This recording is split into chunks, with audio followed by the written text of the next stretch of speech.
Okey, jadi kita akan tengok pula subtopik yang kedua untuk tajuk transformasi ini, iaitu pantulan lah. Okey, yang pertama kita dah belajar translasi, sekarang kita nak belajar pantulan. Okey, pantulan ni sebenarnya kita biasa tengok dalam kehidupan seharian, contohnya cermin lah. Jadi kalau kita tengok sini, maksud pantulan ni adalah membalikkan titik-titik pada satu satah terhadap satu garis yang dikenali sebagai paksi pantulan lah.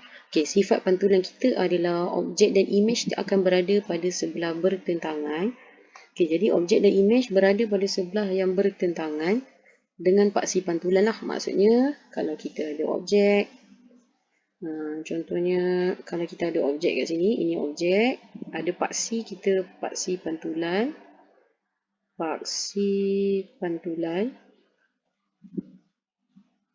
Okay, jadi imej kena berada bertentangan lah. Maksudnya ni objek, ini imej, tengah-tengah dia ada paksi pantulan.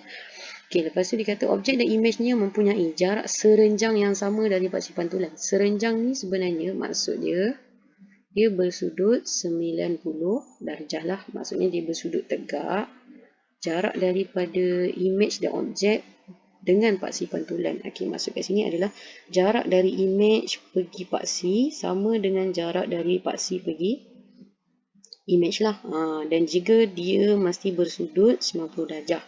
Tu maksud dia. Jarak daripada objek pergi paksi sama dengan paksi pergi imej dan juga dia punya garisan mestilah bersudut 90 darjah. Itu kita panggil serenjang. Jadi bentuk dan saiz imej adalah sama. Bentuk, saiz imej adalah sama sahaja dengan objek. Macam kalau kita tengok cermin kan. Cuma orientasi songsang lah. Maksudnya sama macam kalau kita tengok cermin. Kita angkat tangan kanan, gambar kita dalam cermin, kita akan nampak macam dia angkat tangan kiri lah. Itu maksudnya orientasi dia songsang.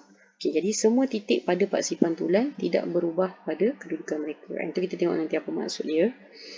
Okay, ini nota tambahan. Okay, ini dalam kamu punya buku, muka surat 18, saya boleh letak kat sini.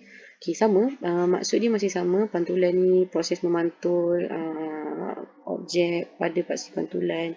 Jadi dia punya sifat-sifat pun sama. Ini maksud cikgu tadi. Ini adalah paksi dia. Nampak ni dia dah bagi kat sini. Ini paksi kita. Jadi jarak dia daripada paksi, objek pergi paksi. Jarak daripada objek pergi paksi dengan paksi pergi imej. Nampak jarak dia mesti sama panjang lah. Maksudnya kalau objek jarak dia 2, imej kita pun 2 jarak dan juga kedudukan dia adalah 90 darjah. Itu maksud dia. Maksud yang akhir tadi yang kamu mungkin tak berapa nampak adalah titik-titik pada paksi pantulan kekal pada kedudukan mereka. Ini maksud dia. Titik C ni dia berada pada atas paksi pantulan. Dia ada atas paksi pantulan. Jadi walaupun dia dah terpantul A dengan B dah pantul pergi sana, C masih kekal kat sini lah sebab dia berada atas paksi pantulan.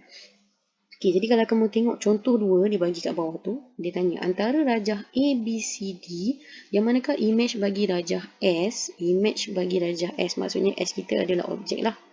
S di bawah satu pantulan pada garis lurus MN. Jadi dia dah bagi dah. MN ni, ini adalah paksi pantulan kita lah.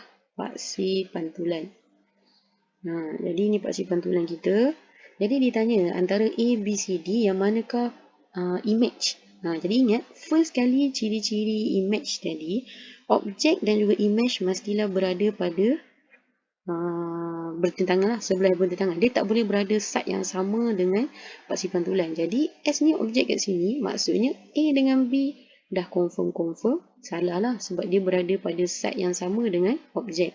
Jadi jawapan kita hanya antara C dan juga D.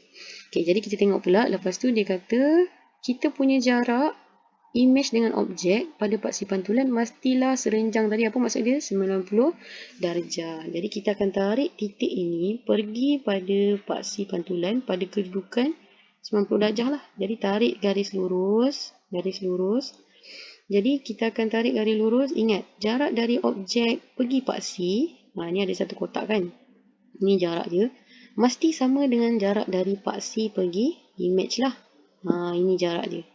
Jadi kita boleh kata jarak dia adalah sama daripada objek pergi paksi dan juga paksi pergi imej. Kalau kita nak kata jawapan dia C, kalau kita tarik macam ni daripada titik ni, contohlah kamu nak kata jawapan dia C, kita akan nampak kat sini, warna biru. Kita akan nampak ni, kalau kita tarik dari S pergi dekat paksi pantulan, nak pergi dekat dia punya titik image ni kan, dia bukan dalam keadaan 90 darjah. Maksudnya C kita pun salah. Jadi jawapan akhir kita sebenarnya adalah D lah. Dalam buku kamu pun dia dah bagi penyelesaian. Dia dah nyatakan dekat situ D adalah image bagi rajah S di bawah pantulan garis lurus MN. Itu maksud dia. Okay, ini contoh lain cikgu boleh tunjuk. Gambar image ABC ni objek kita ni objek. Dia kata dia dipantulkan pada paksi X. Ni paksi X kita lah. Ini paksi X. Okay, paksi X ni, paksi X pula. Paksi Y ni adalah bertindak sebagai paksi pantulan. Dia bertindak sebagai paksi pantulan kita. Jadi dia bertindak sebagai paksi pantulan. Image ini paksi pantulan. Jadi ingat, jarak dari objek pergi paksi mesti sama dengan jarak daripada paksi pergi image lah. Jadi jarak dia mesti sama. Jadi A dengan objek dengan image, jarak A tadi 2 kotak. Maksudnya daripada paksi pergi image juga 2 kotak. Jadi sama juga yang lain pun, titik yang sama, kita akan tarik pergi 90 darjah dekat paksi pantulan dan juga gunakan jarak yang sama. 1, 2, 3, 4, 5, 6. Jadi gunakan sama daripada paksi pergi image lah. 1, 2, 3, 4, 5, 6. Jadi jarak dia masih sama. Objek pergi paksi dan juga paksi pergi image. Jarak dia masih sama. Okay, jadi contoh yang seterusnya ni, dia menggunakan paksi X sebagai paksi pantulan lah. Paksi X sebagai paksi pantulan kita. Jadi kita pantulkan dia. Ini objek. Dia pantul dekat paksi X ni. Dia pantul pada sini. Jadi cara dia masih sama. Tarik semua titik dalam kedudukan 90 darjah pergi pada paksi. Tarik semua titik objek ni. Pastikan dia 90 darjah. Lepas tu kira dia punya jarak. Contoh A ni, jarak dia daripada objek pergi paksi 1 kotak. Jadi daripada paksi pergi image juga adalah 1 kotak lah. Ataupun contoh lain D kita, jarak daripada objek nak pergi paksi. Jadi 1, 2, 3. 3 unit kotak yang kita gunakan untuk objek pergi paksi. Jadi daripada paksi pergi image pun menggunakan jarak yang sama lah. 1, 2, 3. Nampak jarak dia sama. Jadi kita akan dapat, bila kamu dah gerakkan semua titik bertentangan dengan paksi pantulan tadi, bila kita sambung, kita akan dapat image yang sama, cuma orientasi dia berbeza lah. Nampak tak? Dia terpantul macam tu. Itu maksud dia, orientasi kita berbeza lah. Okay, jadi ni contoh lain. Ni kamu boleh tengok. Dekat yang kalau ini adalah objek. Ini adalah image. Dia kata pantul pada paksi Y sama dengan X lah. Jadi Y sama dengan X. Kita punya garisan ni akan berada di tengah-tengah ni. Paksi pantulan. Jadi cara dia masih sama lah. Tarik titik pergi dekat paksi dalam kedudukan 90 darjah. Kira dia punya jarak mesti sama daripada paksi juga pergi image lah. 1, 2, 1, 2. Dia 2, 2. Pastikan jarak dia sama.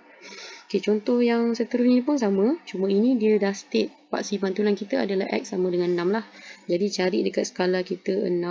Jadikan dia sebagai paksi pantulan. Jadi kirakan jarak daripada objek pergi paksi pantulan 3. Maksudnya daripada paksi juga pergi image masihlah menggunakan jarak yang samalah 3. Itu maksud dia. Jadi kalau kat bawah ni pun masih sama, cuma dia menggunakan garisan Y sama dengan 3 sebagai paksi pantulan. Tarik daripada objek pergi dekat paksi pantulan dalam kedudukan 90 darjah. Kira dia punya jarak 2. Pastikan jarak dari pantulan pergi image pun menggunakan jarak yang sama lah. Okay, jadi ini kita boleh tengok contoh dalam kamu punya buku, muka surat 19. Okay, dia suruh kita lukis objek bagi image J. Objek. Sekarang dia dah bagi image. Lukis objek bagi image J di bawah paksi pantulan pada garis lurus AB lah. Jadi first kali kita ingat, apa yang kita perlu buat adalah tarik daripada titik pergi paksi dalam kedudukan 90 darjah lah. Tarik pergi sini dalam kedudukan 90 darjah lah guna pembaris. Jadi kamu akan kirakan dia punya jarak lah. 1, 2, 3, 4,5. Jadi daripada sini pun kita gunakan jarak yang sama. Setengah, 1, 2, 3 lah. Itu maksud dia. Sebab dari sini tadi 1, 2, 3 setengah.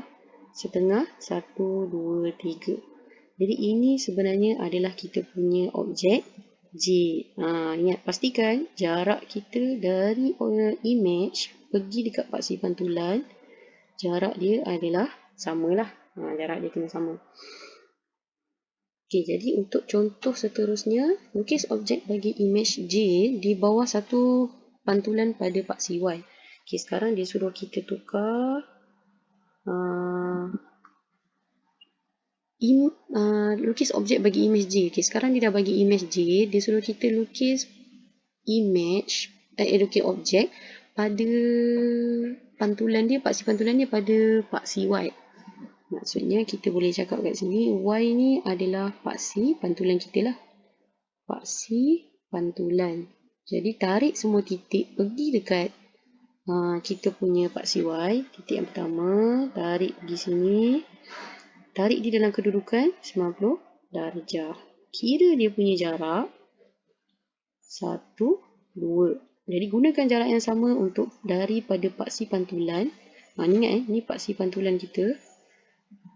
Kirakan jarak daripada image tadi pergi paksi pantulan. Gunakan untuk dapatkan objek yang kita nak lah. Jadi jarak dia daripada image pergi paksi tadi 1, 2. Gunakan jarak yang sama daripada paksi pergi objek 1, 2. Jadi titik kita akan berada dekat sini yang pertama. Okey, yang kedua, titik atas ni. Tarik pergi dekat paksi pantulan kita dalam keadaan 90 darjah. Kira jarak dia 1, 2, 3. Jadi daripada image pergi paksi 3. Jadi paksi pergi objek pun 3 unit. 1, 2, 3. Jadi ini titik yang atas ni. Okey, titik yang ketiga dari atas ni kita boleh tarik juga. Dia sama selari. Cuma dia tambah lagi lah. 1, 2, 3, 4, 5. 5 jarak dia. Jadi daripada paksi nak pergi objek pun 5 lah. 1, 2, 3, 4, 5. Jadi ni kita punya titik. Okey, yang titik terakhir sekali sama juga, tarik 90 darjah pergi dekat paksi pantulan, kira dia punya jarak 1, 2, 3, 4, 5, 6. 6 unit ke sana. Jadi daripada paksi ke objek pun 6 unit lah. 1, 2, 3, 4, 5, 6. Jadi ni kita punya titik yang terakhir. Jadi untuk bagi nampak sikit image ni, kita akan pakai color lain. Okey, jadi kat sini sambungkan titik-titik objek yang kamu dah cari lah. Titik yang pertama, titik yang kedua, titik yang ketiga dan juga titik yang keempat. Jadi bila kamu sambung pakai pembaris, cikgu pakai freehand ni jadi tak sama sikit. Sambungkan titik dia, dia akan dapat objek yang sama bentuk, cuma dia dalam orientasi dia terbalik lah.